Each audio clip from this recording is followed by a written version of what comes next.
The council chamber on Station Meridian 7 held representatives from 43 different species. Ambassador Velcara stood in the center of the circular room, her reptilian hands trembling as she prepared to make her final plea. The scales on her face had lost their usual bright green color, now dulled by weeks of sleepless nights and constant fear. "Please," she said, her voice breaking. "My people are dying. The Krell swarm has already consumed 3 of our worlds. Zenthar Prime is all we have left." Council Speaker Mothrin, an elderly insectoid whose compound eyes had witnessed 2 centuries of galactic politics, clicked his mandibles in what passed for sympathy among his kind. "We understand your suffering, Ambassador, but the swarm cannot be stopped. Every species that has tried has lost entire fleets." A murmur of agreement rippled through the chamber. The various aliens shifted in their seats, some looking away from Velcara's desperate gaze. "Then what are we supposed to do?" Velcara demanded, her voice rising. "Just wait to die? There are 15 million Zenthari on that planet. Children, elders, families. Evacuation is your only option," replied a delegate from the Kothri Collective, his blue skin pulsing with bioluminescent patterns. "We can offer transport ships. We do not have enough time." Velcara slammed her fist on the speaking platform. "The swarm will reach Zenthar Prime in less than 2 weeks. We need military support, not empty promises." The chamber fell silent. Every species present knew the truth. The Krell swarm was a force of nature, an endless tide of parasitic creatures that consumed everything in their path. They reproduced at horrifying speeds, turned entire populations into hosts for their larvae, and adapted to any defensive strategy within days. Fighting them was not just dangerous, it was suicide. "I am sorry," Mothrin said finally, "but the Council cannot authorize a military intervention. The risk is too great." Velcara felt her hope dying. She had traveled across half the galaxy, spent weeks in negotiations, begged every powerful species for help, and all she received were apologies and offers to help her people flee their homeworld. "If I may speak," the voice came from the observers' gallery. Every head in the chamber turned to see a human standing up. Captain Jake Morrison wore the dark blue uniform of the Terran Defense Coalition, a military organization that most of the galaxy had barely heard of. Humans were newcomers to the galactic community, discovered only 3 years ago, and still under probationary status. Mothrin's antennae twitched in surprise. "Captain Morrison, observers are not permitted to address the Council during formal sessions." "I understand," Jake said calmly, "but I believe I have a solution to Ambassador Velcara's problem." The chamber erupted in confused chatter. Mothrin raised one of his forearms for silence. "You cannot be serious. Humanity does not have the resources or experience to face the Krell swarm." "With respect, Speaker, you have not asked us." Jake walked down from the gallery, his footsteps echoing in the vast chamber. Next to him, Dr. Lisa Harper followed, carrying a datapad. Velcara stared at the 2 humans. She had seen their species before, but never up close. They were strange creatures, shorter than Zenthari but somehow more solid. Their eyes faced forward like predators, and they moved with an efficiency that seemed almost aggressive compared to the gentle motions of most galactic species. "Earth is willing to send military support to Zenthar Prime," Jake announced. "We can have ships there within a week." The chamber exploded with noise. Delegates stood up, shouting questions and objections. Mothrin had to bang his ceremonial staff 3 times to restore order. "This is madness," declared the Kothri delegate. "Humans come from a Class 12 death world. They barely understand our technology. Sending them against the swarm would be murder." "We appreciate the concern," Lisa said, stepping forward. Her voice was calm and professional. "But Earth has dealt with threats before. We know what we are doing." "You know nothing of the swarm," another delegate shouted. "They are relentless. They do not negotiate. They do not retreat. They consume everything." "Lawnfrive. Then they will learn what happens when they threaten innocent people," Jake replied. His voice carried a certainty that made several delegates uncomfortable. Mothrin studied the two humans carefully. He had read the reports about Earth, about the violent world that had forged humanity, a planet with crushing gravity, deadly weather, massive predators, and countless diseases. Most species would have gone extinct under such conditions. Humans had thrived. Captain Morrison, Mothrin said slowly. Do you understand what you are offering? The Krell swarm has destroyed civilizations that were spacefaring when your ancestors were still living in caves. I understand perfectly, Jake said. Ambassador Velkara asked for help. We are giving it. That is what allies do. We are not allies, Velkara said quietly. She was shocked that anyone would volunteer for this mission. But she had to be honest. Humanity is still under probationary status. You owe us nothing. Jake turned to face her directly. For a moment, Velkara felt a chill run down her spine. Those forward-facing eyes, the mark of a hunting species, locked onto hers with an intensity she had never experienced before. 15 million people are about to die, Jake said. That is all I need to know. Lisa pulled up holographic displays from her datapad. We have already prepared a battle plan. Our fleet can deploy orbital support, while ground forces establish defensive positions around major population centers. We have experience fighting in hostile environments. This is not just a hostile environment, Mothrin warned. The swarm will try to infect your people, turn them into hosts. It is a fate worse than death. We have protocols for biological threats, Lisa assured him. And our soldiers are volunteers. Everyone going to Zenthar Prime knows the risks. The chamber filled with whispered conversations. Several delegates were accessing their own data networks, pulling up information about human military capabilities. What they found was disturbing. Humans had unified their planet through a series of devastating wars. They had technology designed specifically to kill other humans. Their entire history was violence. And now they wanted to fight the Krell swarm. I must consult with the full council, Mothrin said. This decision cannot be made hastily.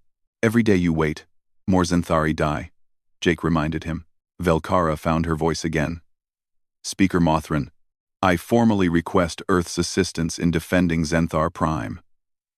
If the Council will not act, then I will accept help from whoever offers it. Mothrin's antennae drooped. He knew he was beaten. Very well.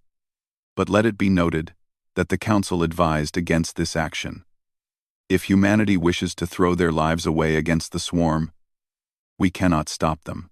Noted, Jake said, without emotion. As the session ended and delegates began filing out, Velkara approached the two humans. Up close, they were even more intimidating. Both stood taller than her, their bodies dense with muscle that seemed excessive for any intelligent species. Why are you doing this? She asked. You do not know us. Your people have nothing to gain. Lisa smiled, an expression that showed far too many teeth. Where we come from, you do not abandon people who need help. It is that simple. The swarm will kill you, Velkara said. They have destroyed species far more advanced than humanity. Jake placed a hand on her shoulder. The gesture was meant to be comforting, but Velkara could feel the strength in those fingers. Strength that could easily crush her bones. Ambassador, he said quietly. They have never fought humans before. That is going to be their biggest mistake. As Velkara watched the two humans leave the chamber, she felt something she had not experienced in weeks. It was not quite hope. It was something stranger. It was the unsettling feeling that perhaps the galaxy had underestimated these Deathworlders, and perhaps the Krell swarm was about to learn a very hard lesson about what happened when you threatened something a human decided to protect. The human fleet arrived at Zenthar Prime in 4 days. General Kestar stood in the orbital command center, all 4 of his arms crossed as he watched the sensor displays. According to every calculation, the journey from Earth should have taken at least 8 days, yet here they were, having cut the travel time in half. They pushed their engines beyond safe limits, his tactical officer reported. The stress readings we are detecting suggest they risked catastrophic failure. They were in a hurry, Kestar muttered. He was not sure if that made him feel better or worse about accepting human help. The human fleet consisted of 12 ships. They were smaller than Zenthari vessels, but built with a density that made them appear solid and dangerous. Everything about their design spoke of function over comfort. These were not exploration vessels, they were war machines. Incoming transmission from the human flagship, his communications officer announced. A holographic image appeared in the center of the command deck. Captain Morrison stood there, wearing combat armor instead of his dress uniform. Behind him, crew members moved with quick efficiency, preparing for deployment. General Kestar, Jake said with a slight nod. We are ready to begin ground operations. Already? Kestar felt his scales bristle. You just arrived.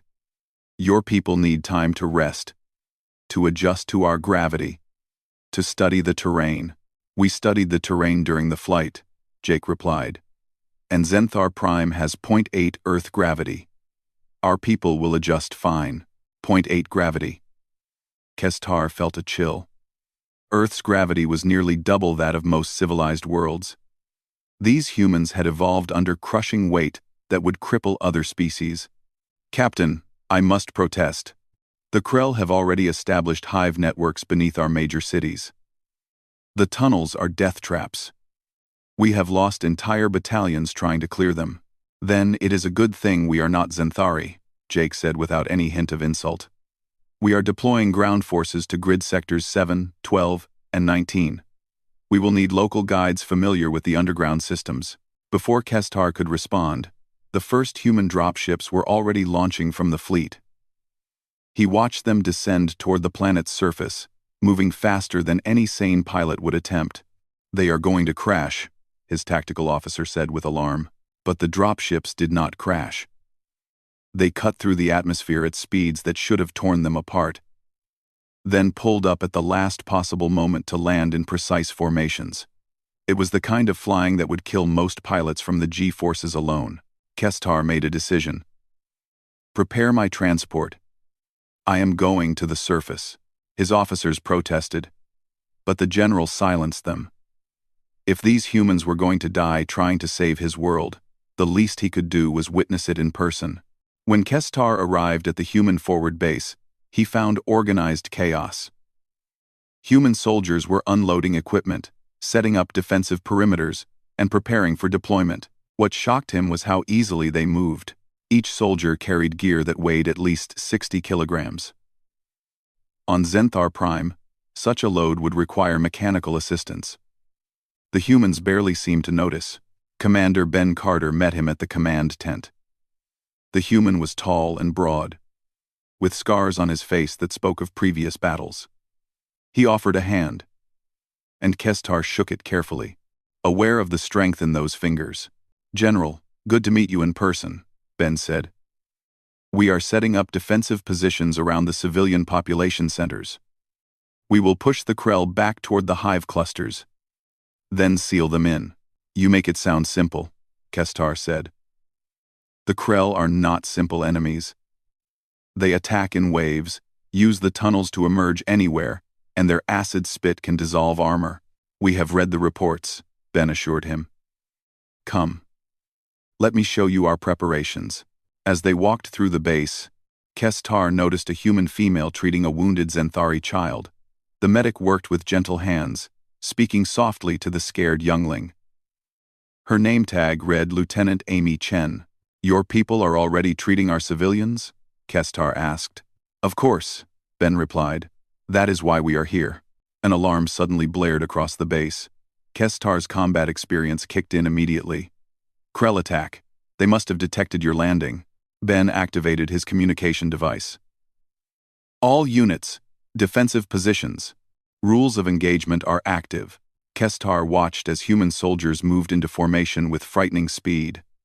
They did not panic or rush. Every movement was controlled and purposeful. Within seconds, they had established overlapping fields of fire around the base perimeter.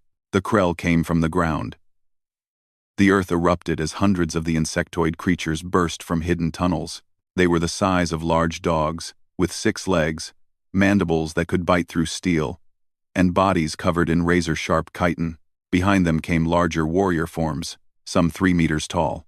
Kestar expected the humans to fall back, to call for air support, to show fear. Instead, they opened fire. The sound was deafening. Human weapons were not elegant energy beams like Zenthari rifles. They were loud, violent projectile weapons that threw chunks of metal at hypersonic speeds. Krell bodies exploded under the barrage. Green blood sprayed across the ground as the creatures fell by the dozens. But the Krell kept coming. They always did. They would overwhelm any position through sheer numbers. "Hold the line," Ben ordered calmly. The Krell crashed into the human defensive positions. Kestar prepared to see the humans torn apart. Instead, he witnessed something that would haunt him for the rest of his life. The humans fought the Krell in close combat. When their guns ran empty, they used knives. When those broke, they used their hands. One human soldier grabbed a Krell warrior by its mandibles and twisted, snapping the creature's head at an angle that killed it instantly. Another human ducked under acid spit, rolled forward, and drove a combat knife up through the soft underside of a Krell's thorax. It was not a battle. It was a demonstration of predatory efficiency. Within minutes, the Krell attack faltered. The creatures began retreating, something Kestar had never seen before. They were afraid. The humans did not pursue. They held their positions, maintained their discipline, and waited for the next wave. When it became clear the Krell were truly withdrawing, they began tending to their wounded. Kestar walked among the battlefield, his mind struggling to process what he had witnessed. Not a single human had died. Several were wounded, but Lieutenant Chen was already treating them with the same care she had shown the Zenthari child. Ben approached him, wiping green blood from his face. "First contact with the enemy is complete. They are more aggressive than reported but less coordinated. We can work with this." "You killed over 200 Krell in less than 5 minutes, Kestar said in disbelief. "And you call that less coordinated?" "They came at us in a straight charge," Ben explained. "No flanking maneuvers, no feints, no tactical adaptation, just aggression. Against most species, that probably works. Against us?" He shrugged. "We evolved fighting things that wanted to eat us. This is familiar territory." Dr. Lisa Harper joined them, her eyes scanning the battlefield with scientific interest. "The Krell pheromone readings are fascinating. They are definitely showing fear responses now. They did not expect resistance like this." "Because no one has given them resistance like this," Kestar said quietly. "Every species that fought the Krell tried to avoid close combat. We used range, technology, defensive positions. You met them head-on. That is what we do," Ben said simply. "We fight." Over the next few hours, Kestar watched as the humans established a secure perimeter around the civilian areas. They worked alongside Zenthari soldiers, teaching them human tactics, showing them how to anticipate Krell movements. The humans never showed arrogance or impatience. They simply did their jobs. As night fell, Kestar found himself in the command tent with Jake, Ben, and Lisa. They were planning the next phase of operations. "We need to take the fight to the hives," Jake said, pointing at a holographic map of the underground tunnel network. "Every hour we wait, more Krell are being spawned. No one survives in the hives," Kestar warned. "The tunnels are too narrow, too dark. The Krell know every passage. They can attack from any direction." "General," Lisa said gently, "humans evolved in caves. We hunted in darkness. Tight spaces do not frighten us. They give us an advantage." Kestar looked at the 3 humans. They were not boasting or showing off. They were stating facts about their species' capabilities, facts that would seem like insanity to any other intelligent race. "You really believe you can go into the hives and survive?" he asked. "We know we can," Jake replied. "The question is whether you trust us enough to let us try." Kestar thought about the Zenthari child being treated by Lieutenant Chen. He thought about the 15 million people on this world who were counting on him to save them. He thought about how every other species had turned them away. And he thought about how the Krell had retreated in fear from these strange Deathworlders. "I trust you," he said finally. Emperor, help me. I trust you. I trust you. I trust you. Jake smiled, that human expression that showed too many teeth. Then, we will end this. The Krell picked the wrong world to attack. As Kessis Tar left the command tent, he heard human soldiers singing around a fire. The song was in their own language, something about standing together and never surrendering. The melody was strange, but the meaning was clear. These humans were not here for glory or conquest. They were here because someone asked for help. And they would fight to their last breath to honor that request. Kessis Tar looked up at the stars and wondered what kind of world could produce such fierce yet compassionate beings. What hell had forged these Deathworlders into the galaxy's unlikely saviors? He suspected he was about to find out. Sergeant Ryan Walsh checked his equipment one final time. The tunnel entrance loomed before him like the mouth of some enormous predator. Around him, his 5-person team made their own preparations. They were going into the Krell Hive network, a place where no one had ever returned from alive. Remember the plan, Ryan said quietly. Stay in formation. Watch your sectors. And do not let them separate us. These tunnels are their home. We need to make them our advantage. Corporal Emma Pierce, the team's explosives expert, patted the charges strapped to her vest. 30 minutes to plant the charges, 15 to get out. Plenty of time. Plenty of time to die, muttered one of the Zenthari guides assigned to them. The reptilian soldier had volunteered despite knowing the odds. His name was Seknor, and his scales were pale with fear. We are not planning to die today, Ryan assured him. Just follow our lead, and stay close. Private Kyle Stevens adjusted his thermal scanner. We have multiple heat signatures below. Lots of them. They know we are coming. Good, Ryan said. Let them wait. Dr. Lisa Harper's voice came through their communication devices from the surface command post. Sergeant Walsh, your biosigns are stable. Remember, if you encounter the Hive Queen, do not try to fight her. The psychic assault will incapacitate you. Understood, Doc, Ryan replied. But if we have to choose between dying from mind attacks or blowing this hive, we are blowing the hive. Just be careful down there. Ryan activated his helmet lights and stepped into the tunnel. The darkness swallowed the light after only a few meters. The walls were covered in a strange resin that the Krell used to reinforce their passages. It smelled of decay and something else, something chemical that made his eyes water. The team moved in a tight formation. Ryan took point, followed by Emma, then Kyle, then Seknor, and finally the 2 other team members covering their rear. Every few steps, they stopped to listen. The tunnels carried sound in strange ways, making it impossible to tell where noises came from. Thermal shows movement ahead, Kyle whispered. 20 meters. Multiple contacts. Hold position, Ryan ordered. He pulled out a small drone and sent it forward. The tiny machine flew silently through the tunnel, its cameras feeding video back to his helmet display. What he saw made his jaw clench. At least 40 Krell warriors waited in a chamber ahead. They were packed together, mandibles clicking in agitation. They were waiting to ambush anyone who entered. We have a welcoming committee, Ryan reported. Emma, can you collapse the tunnel without bringing the whole system down on us? Emma studied the structural data on her scanner. I can seal them in. They will have to dig out. Which will buy us time. Do it. Emma moved forward with the practiced ease of someone who had worked with explosives for 10 years. She placed shaped charges along weak points in the tunnel wall, then retreated back to the team. Fire in 10 seconds. The explosion was muffled but effective. The tunnel ahead collapsed, sealing the Krell warriors in the chamber. Dust filled the air, but the structure around them held. Alternate route, Ryan said, checking his map.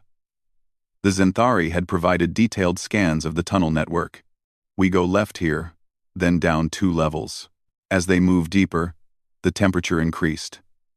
The Krell liked it hot and humid, conditions that would exhaust most species within hours. For humans from Earth, where environments ranged from frozen tundra to scorching deserts, it was uncomfortable but manageable. They encountered their first live Krell 15 minutes into the descent. The creature rounded a corner and froze, its antennae twitching in what Ryan had learned was confusion. The Krell had probably never seen a human before. Ryan's knife was in his hand and through the creature's head before it could make a sound. Green blood splattered across the tunnel wall. "Quiet kills only when possible," he reminded his team. "We do not want to alert the whole hive." They moved like ghosts through the dark tunnels. When they encountered small groups of Krell, they eliminated them quickly and silently. When they found larger groups, they used the tunnel structure to their advantage, collapsing passages or redirecting through alternate routes. Seknor watched the humans work with growing amazement. These beings moved through the darkness with barely any light, navigating by touch and sound as much as sight. They communicated with hand signals and subtle sounds. They killed with an efficiency that was both terrifying and beautiful. "How are you doing this?" Seknor whispered during a brief rest. "The Krell should have overwhelmed you by now. Thanks for watching." Kyle grinned at him. "Humans used to hunt in caves back on Earth. We would track animals through tunnels just like these. This is in our blood. But the darkness, the close spaces, the fear of being trapped? Lots of humans are afraid of enclosed spaces," Ryan admitted. "But we train for it. We learn to control the fear. And honestly, I would rather be in a tight tunnel where the enemy can only come at me from two directions than in an open field where they can swarm from anywhere." They reached the primary hive chamber 23 minutes into the mission. It was a vast cavern, at least 50 meters across and 30 high. The walls were lined with egg sacs, thousands of them, each containing a developing Krell. In the center of the chamber sat the queen. She was enormous, easily 5 times the size of the warriors. Her body was bloated with eggs, and her head featured elaborate crown-like structures that pulsed with bioluminescent patterns. As the team entered the chamber, those patterns flared brightly. Ryan felt something touch his mind. It was like icy fingers probing his thoughts, trying to find weaknesses, fear, doubt, anger, all the emotions that could be exploited and amplified. He heard Emma gasp beside him, and Kyle stumbled. But the attack broke against Ryan's mind, like water against stone. Human brains were complex, chaotic things. They had evolved to process countless inputs simultaneously, to imagine scenarios that did not exist, to hold contradictory thoughts at the same time. The Queen's psychic assault was powerful but simple. It could not find purchase in the tangled maze of human consciousness. "She cannot hold us," Ryan said through gritted teeth. "Plant the charges." Now, Emma shook off the mental attack and moved with professional precision. She placed charges around the chamber's support pillars, along the walls where structural weaknesses existed, and near the clusters of egg sacs. Each charge was set with a timer synchronized to the others. The Queen tried again, sending waves of psychic force at them. Seknor collapsed, unconscious from the assault. Kyle fell to one knee but kept moving. Emma worked through the pain, her hands steady despite the pounding in her skull. Ryan fired at approaching Krell warriors, keeping them away from his team. His rifle barked in the enclosed space, each shot dropping an enemy. "How long, Emma?" 30 seconds. More Krell poured into the chamber. They were swarming now, coming from every tunnel entrance. The Queen was calling her entire hive to defend her. "Time to go," Ryan ordered. He grabbed Seknor and threw the unconscious Zenthari over his shoulder. The extra weight barely slowed him down. "Move! Move! Move!" They ran through the tunnels, the sounds of pursuit echoing behind them. Krell warriors crashed into walls in their haste to catch the intruders. Emma dropped small charges as they ran, collapsing tunnels behind them to slow the swarm. 10 seconds to detonation, Emma panted. They burst out of the tunnel entrance just as the charges exploded. The ground shook violently. A plume of dust and debris shot from the tunnel mouth like dragon's breath. Deep underground, the primary hive collapsed in on itself, crushing the Queen, destroying thousands of eggs, and sealing off major sections of the tunnel network. Ryan set Seknor down gently as the Zenthari regained consciousness. "Welcome back. We made it." "You destroyed the hive," Seknor said in wonder, staring at the dust cloud. "You actually did it." "One hive down," Emma said, checking her remaining explosives. Intelligence says there are at least 4 more on this continent. Then we better get moving, Ryan replied. Dr. Harper's voice came through their communications, filled with relief. Good work, team. Your biosigns had me worried there for a minute.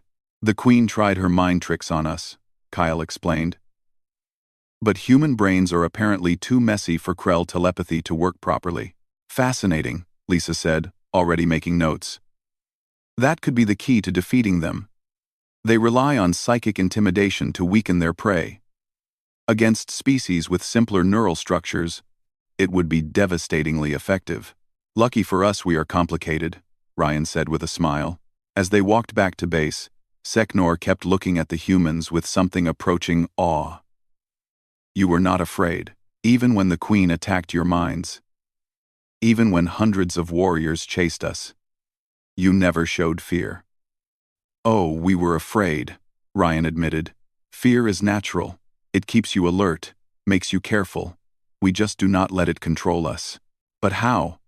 Seknor pressed. How do you face such horrors and keep moving forward? Ryan thought about that question. He thought about Earth, about the predators that had hunted his ancestors, about the diseases and disasters and endless struggles that shaped humanity. He thought about how humans learned to survive, not by being the strongest or fastest, but by being stubborn and adaptable and willing to face down anything that threatened their families. Because someone has to, he said finally. Your people asked for help. We gave our word we would fight. And humans do not break their word. Back at the command center, General Kestar watched the sensor readings as the first hive went dark. Other teams were reporting similar successes across the continent. The humans were systematically dismantling the Krell presence on Zenthar Prime. Captain Jake Morrison stood beside him, studying tactical displays. The Krell are starting to retreat toward their landing zones. They are preparing to evacuate. Can we stop them from leaving? Kestar asked. We could, Jake said carefully. But the question is, whether we should. If we let them run, they will spread stories about what happened here.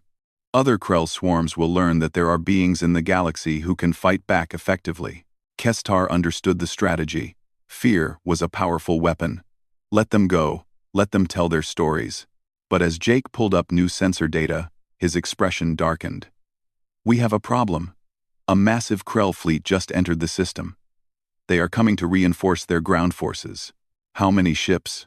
Kestar asked, dreading the answer. 300 and counting. Kestar felt his blood run cold. Even with human help, they could not fight that many ships. Zenthar Prime was doomed after all. But when he looked at Jake, the human captain was not showing fear. He was smiling that predatory smile that showed too many teeth. Good, Jake said. I was hoping they would send everything they had. Time to show them what happens when you threaten a world under human protection. The Krell fleet emerged from faster-than-light travel, like a swarm of locusts. 300 bioships, each one a living organism bred for war, filled the space around Zenthar Prime. Their hulls pulsed with organic energy, and their weapons were clusters of acid launchers and kinetic spines that could punch through standard shielding. General Kestar stood in the orbital command center, watching his world's last hope arrive. Except, it was not hope. It was doom. The human fleet is moving to intercept, his tactical officer reported. 12 ships against 300. This is insane. Ambassador Velkara had arrived on the station hours ago, unable to stay away as her world faced its final battle. She stood beside Kestar, her hands trembling. They are going to die for us. All of them. We should begin evacuation, Kestar said quietly. At least save who we can. But Captain Jake Morrison had other ideas. His face appeared on the main display. And despite the odds, he looked calm. General, Ambassador, we are repositioning our fleet for defensive operations. We need all Zenthari civilians moved to the shelters our engineers have been reinforcing. Captain Morrison, Velkara said, her voice breaking. You cannot fight that many ships. Please, evacuate your people while you still can. We did not come here to evacuate, Jake replied. We came here to win. Trust us. The human fleet formed up in a defensive formation that made no tactical sense to Kestar. They positioned themselves between the Krell Armada and the planet, but instead of spreading out to maximize coverage, they clustered together. It made them a concentrated target. The Krell fleet advanced, moving with the organic fluidity of living things. They did not maintain rigid formations like traditional warships. They flowed through space like schools of predatory fish. Commander Ben Carter's voice came over the tactical channel. All ships, prepare for close engagement. Target priority is their command organisms. Kill the leaders, and the swarm will falter. Lieutenant Sophie Grant sat in the cockpit of her fighter, one of 30 launched from the human carriers. She had flown combat missions before, but never against odds like this. Her hands were steady on the controls despite the fear in her gut. Gold Squadron, form up on me, she ordered. We are going to punch a hole through their front line. That is suicide, one of her pilots protested. Only if we fail, Sophie replied. And we are not going to fail. Hit your afterburners on my mark. The human fighters accelerated to speeds that would have killed most pilots. The G-forces pushed Sophie back into her seat, compressing her chest and making breathing difficult. But human bodies were built for Earth's crushing gravity. They could endure forces that would turn other species into paste. The fighters crashed through the Krell formation like bullets through paper. Sophie's targeting computer locked onto a massive bioship that sensor analysis identified as a command vessel. She fired everything she had, missiles and railgun rounds tearing into the organic hull. The ship shuddered and began venting atmosphere. Secondary explosions rippled across its surface as its internal systems failed. It listed to one side. Dead in space. Command ship down, Sophie reported. Moving to next target. Around her, human fighters engaged in dogfights that defied conventional tactics. They flew too fast, turned too sharply, pushed their machines beyond rated specifications, and they were winning. But the Krell adapted. The swarm began focusing fire on individual fighters, overwhelming them with concentrated salvos. Sophie watched 2 of her pilots go down, their ships torn apart by kinetic spines. Fall back to carrier support range, she ordered. Use the capital ships for cover. On the human flagship, Commander Ben Carter coordinated the defense with cold precision. Target the flanking elements. Do not let them encircle us. All point defense systems. Continuous fire. The human ships unleashed devastating volleys. Unlike elegant energy weapons, human armaments were brutal and effective. Railguns threw solid projectiles at relativistic speeds. Missile swarms saturated target areas. Point defense lasers created walls of light that shredded anything that came too close. But the Krell kept coming. For every ship destroyed, 2 more took its place. They were designed to overwhelm through numbers, to absorb losses that would break conventional fleets. We cannot sustain this, the tactical officer on the flagship reported. Our ammunition reserves are at 60% and dropping fast. Ben studied the battle display. The Krell were trying to envelope the human fleet, surround them from all sides. It was a sound strategy against a defensive position. But Ben had no intention of staying defensive. All ships, execute maneuver Delta 7, full burn toward the planet, sir. That will put us between the enemy and the civilians. His XO protested. Exactly, Ben said. They want Zenthar Prime. Let them chase us down to the surface.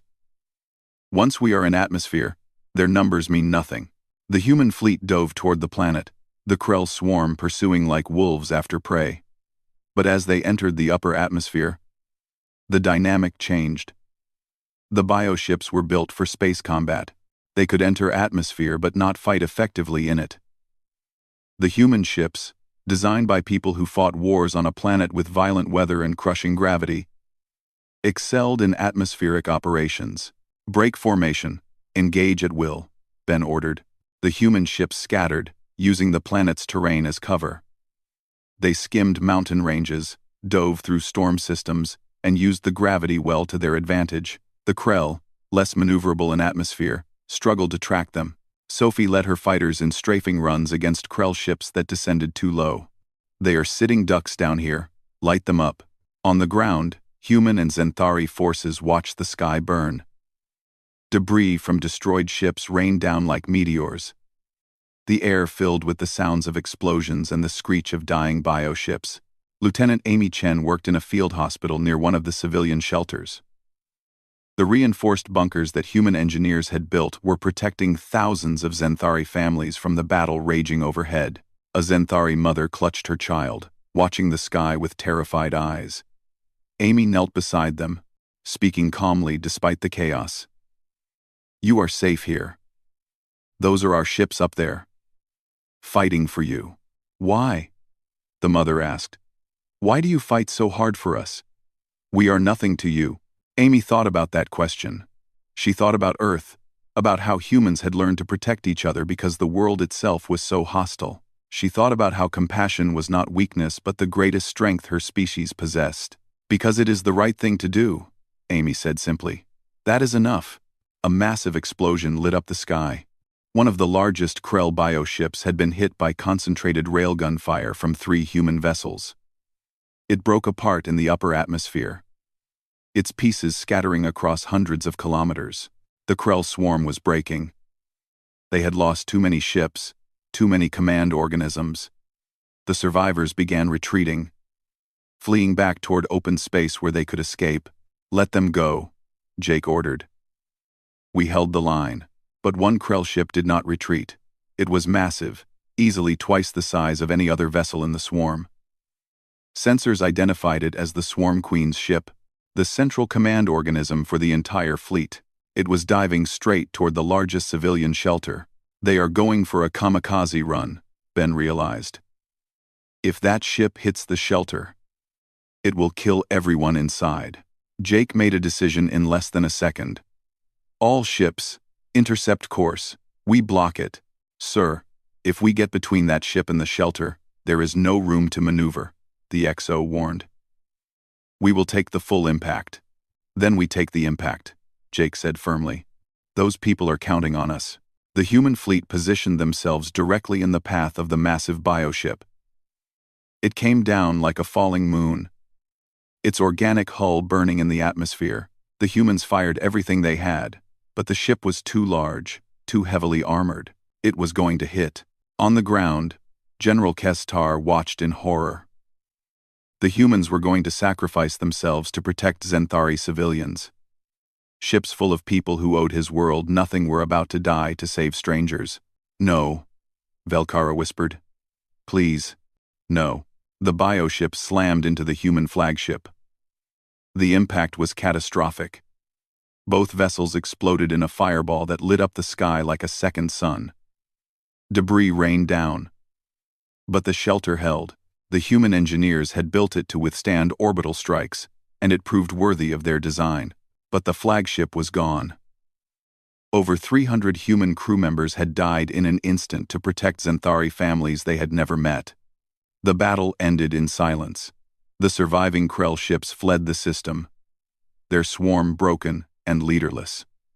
The human fleet, reduced to 9 ships and battered beyond recognition, held position over Zenthar Prime. In the command center, Kestar felt tears running down his scaled face. Zenthari did not cry often, but there were no words for what he felt.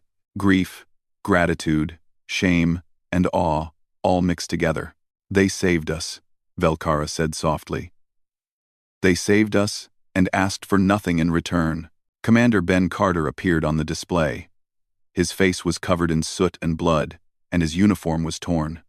But he was alive. "General Kestar, Ambassador Velkara, this is Commander Carter. I have assumed command of the fleet. The threat has been neutralized. Your world is safe." "Commander," Kestar said, his voice thick with emotion. "Your captain, your crew, they died for us. They died doing their job." Ben replied quietly, "Protecting people who could not protect themselves. That is what humans do. It is what we have always done." "But why?" Velkara demanded. "Why sacrifice so much for us?" Ben was silent for a moment. When he spoke, his voice carried the weight of human history. of every sacrifice made by every person who chose to stand between the innocent and harm. Because if we do not stand up for others, what kind of people are we? Captain Morrison believed that. Everyone on that ship believed it. They died believing it. As communication ended, Kestar looked at the debris field where the flagship had been. Somewhere in that wreckage were the bodies of humans who came to save a world that was not their own. "We owe them everything," he said, "and we can never repay this debt." "Then we honor them," Velkara replied. "We make sure the galaxy knows what they did.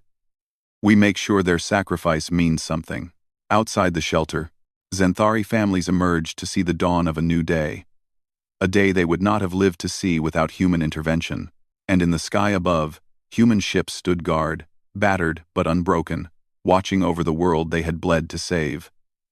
The Galactic Council chamber was more crowded than it had been in decades. Every species that could send a representative had done so.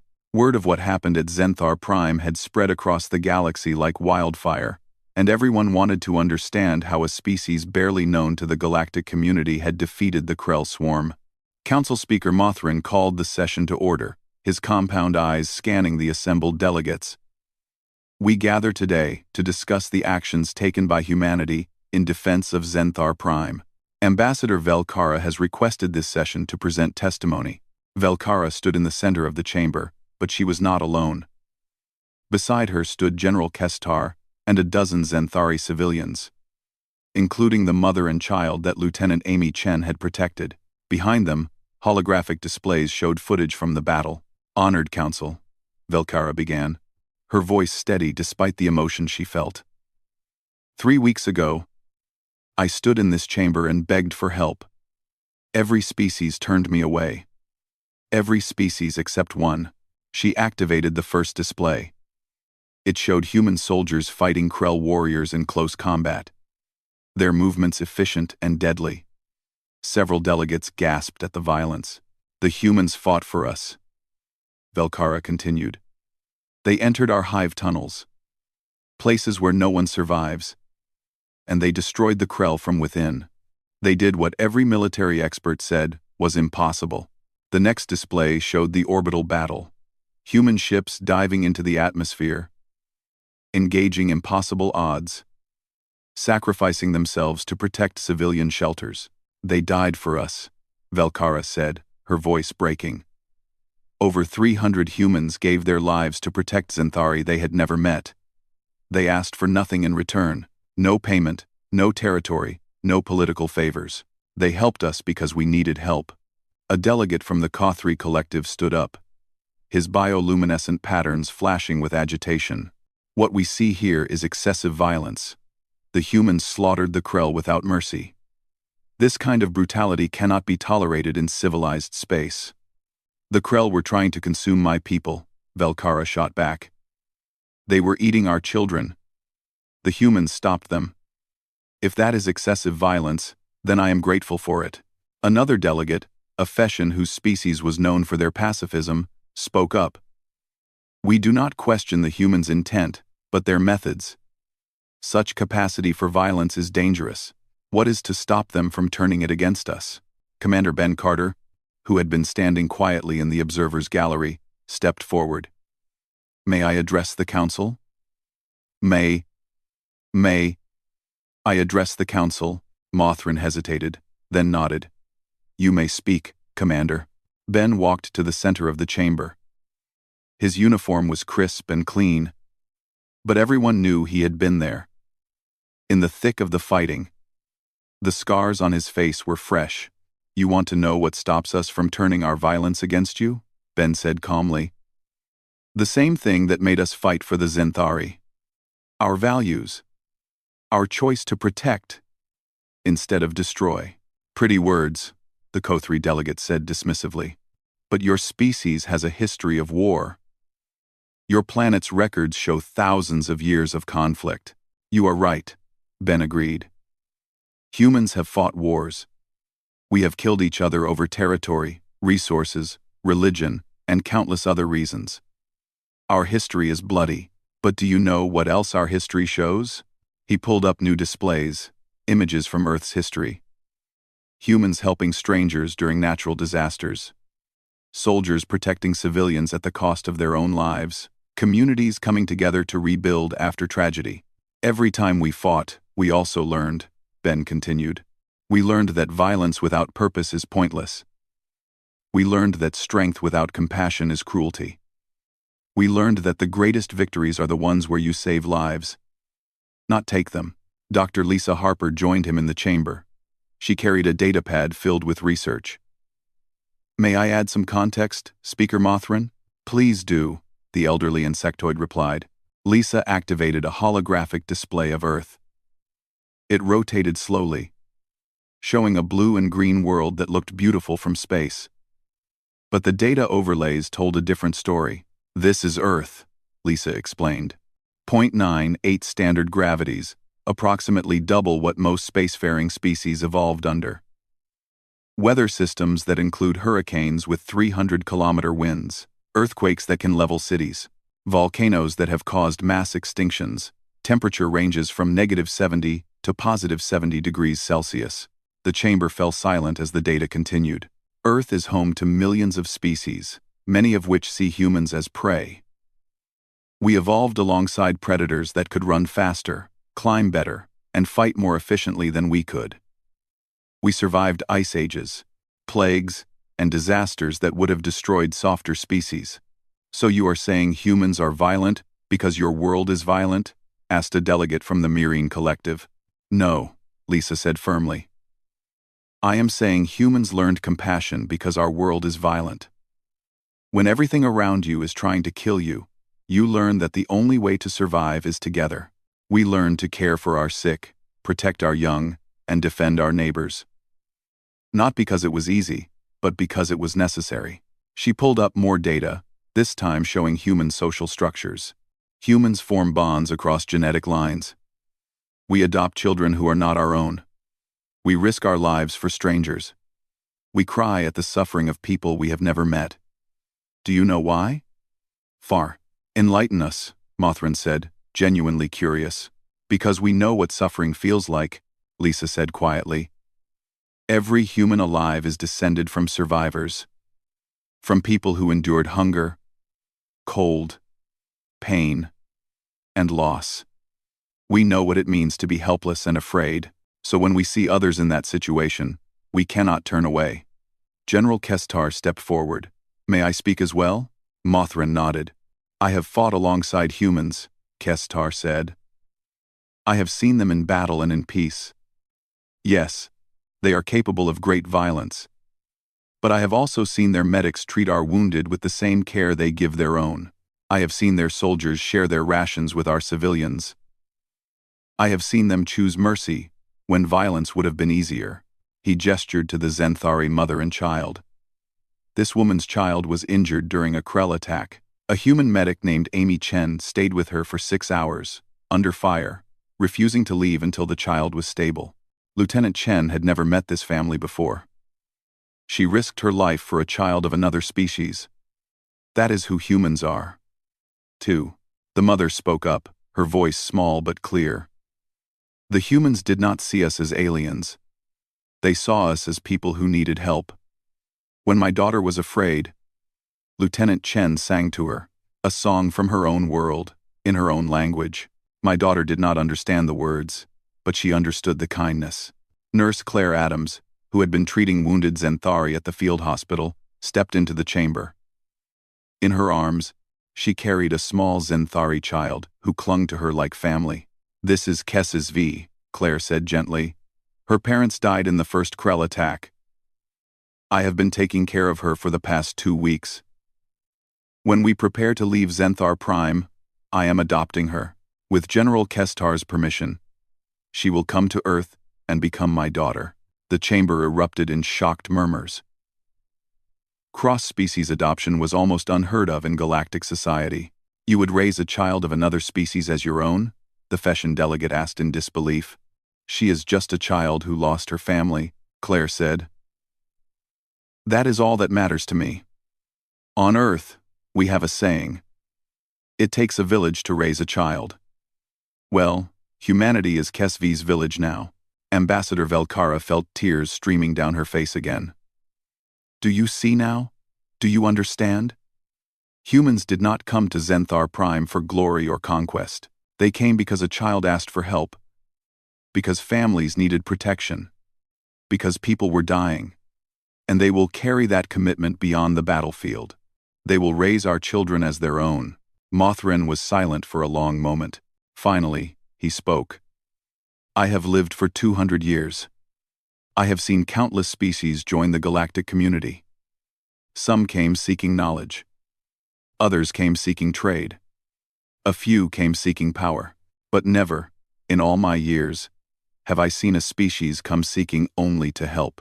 He looked at Ben, Lisa, and Claire. You ask what stops humans from turning their violence against us. I think I understand now. It is the same thing that drove you to Zenthar Prime. Your capacity for compassion is equal to your capacity for violence. You protect fiercely because you care deeply. That is correct, Speaker, Ben said. We fight hard because we love hard. We risk everything because we believe some things are worth the risk. Protecting innocent people is one of those things. The Kothri delegate, who had been so critical before, stood up again, but this time, his tone was different. I spoke harshly earlier. I was afraid of what humanity represents. A species so capable of violence is frightening to those of us who have never known real hardship, but I see now that I was judging you by our standards, not by your own context. He bowed his head in a gesture of respect. On behalf of the Kothri Collective, I apologize. And I thank you for what you did at Zenthar Prime. You saved lives that we were too afraid to protect. One by one, other delegates stood and echoed similar sentiments. The chamber that had once turned away Velkara's pleas now filled with voices offering alliance, friendship, and gratitude. Mothrin raised his ceremonial staff. The Council will now vote on granting humanity full membership status and recognizing Earth as a sovereign world under galactic law. All in favor? The vote was unanimous. Furthermore, Mothrin continued, the Council recognizes the Terran-Zenthari alliance and extends protection to both worlds under the Mutual Defense Charter. Any attack on Earth or Zenthar Prime will be considered an attack on the entire galactic community. Velkara embraced Commander Carter, her scales pressed against his uniform. Thank you, she whispered. Thank you for everything. We did what anyone should have done, Ben replied. We just wish we could have saved everyone.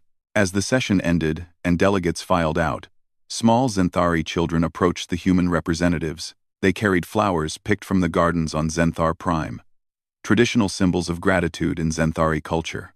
The children presented them to Ben, Lisa, and Claire, their eyes wide with admiration. One child, no more than 5 years old by human reckoning, looked up at Ben and asked a question in halting galactic standard. Are all humans brave like you? Ben knelt down to the child's level. We are not brave because we are fearless. We are brave because we choose to act despite our fear. And that is something anyone can do. Human or Zenthari or any other species. You just have to decide that some things are worth fighting for. Like family? The child asked. Exactly like family, Ben agreed. Later that day, as the human delegation prepared to return to their remaining ships, General Kestar approached them one final time. We are building a memorial, he said.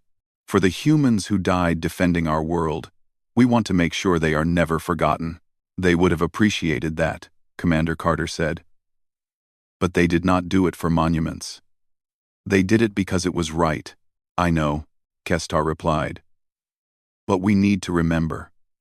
We need to teach our children about the Deathworlders who came when no one else would. About the humans who showed us that strength and compassion are not opposites, but two sides of the same coin. As the human ships prepared to depart, Zenthari civilians gathered at viewing stations across the planet to watch them leave. They waved, they sent messages of gratitude, and they promised to honor the sacrifice that had saved their world. On Earth, news of what happened at Zenthar Prime spread quickly. Humanity had announced itself to the galaxy not as conquerors or merchants, but as protectors, and the galaxy was still trying to understand what that meant. Dr. Lisa Harper stood on the bridge of her ship, looking back at Zenthar Prime as they pulled away. Do you think they understand now? Why we did it? Some of them do, Commander Carter replied. Others will need time. Fear is a powerful thing, and we are scary when you first meet us. But eventually, they will learn what we have always known. What is that? That being from a death world does not make you a monster. It makes you a survivor. And survivors know better than anyone else how precious life is. We fight so hard because we have lost so much. We protect so fiercely because we know what it means to be helpless. Lisa smiled. Think humanity is ready to be the galaxy's protectors? We have been protecting each other for thousands of years, Ben said. We are just expanding our definition of who counts as us. Zenthari, humans, everyone else. If you need help, if you are in danger, if someone is threatening you, humanity will be there. Because that is what neighbors do. That is what family does. As the human fleet jumped to faster-than-light travel, leaving Zenthar Prime behind, the message they had sent echoed across the galaxy. The Deathworlders had arrived, and they came not to conquer, but to protect. Not to take, but to give. Not to inspire fear, but to offer hope. The Krell swarm would spread stories of the terrors they faced. The Council would debate the implications of human military might. Philosophers would analyze what it meant to be strong and compassionate simultaneously. But on Zenthar Prime, in shelters reinforced by human hands, in hospitals staffed by human medics, in the hearts of families saved by human sacrifice, the message was simple and clear. When aliens begged for help, the Deathworlders arrived first, and the galaxy would never be the same.